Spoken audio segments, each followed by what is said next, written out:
sa ating bayan. Luha ang naging ulan, dugo ang naging daan upang muling maiwagayway ang watawat ng may dangal. May panulat na naging sandata, may tabak na naging pag-asa, may pusong hindi natinag sa pangamba at may mga bayanang nagsabi, mas nanaisin naming mamatay kaysa ang bayan ay maging alipin pa.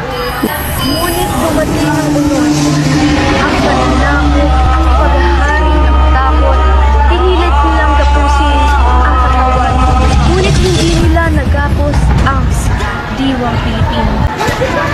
Sa bawat palo may paninindigan, sa bawat sugat may pagmamahal, sa bawat pagbagsak may panibagong pagbangon. Lumipas ang maraming taon pero may tanong na bumabagabag sa atin. Tayo nga ba ay tunay ng malaya? Espanya! Atake! Laban! Pilipinas!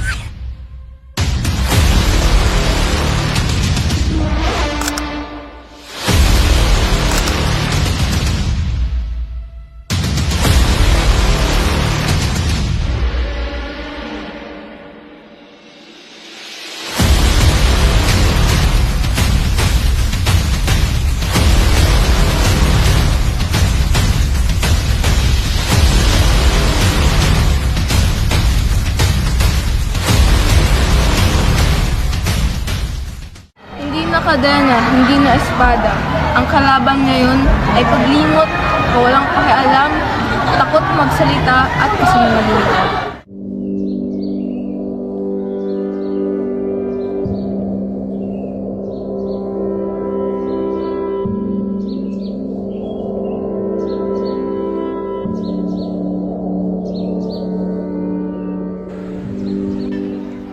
Bumangon kabataan!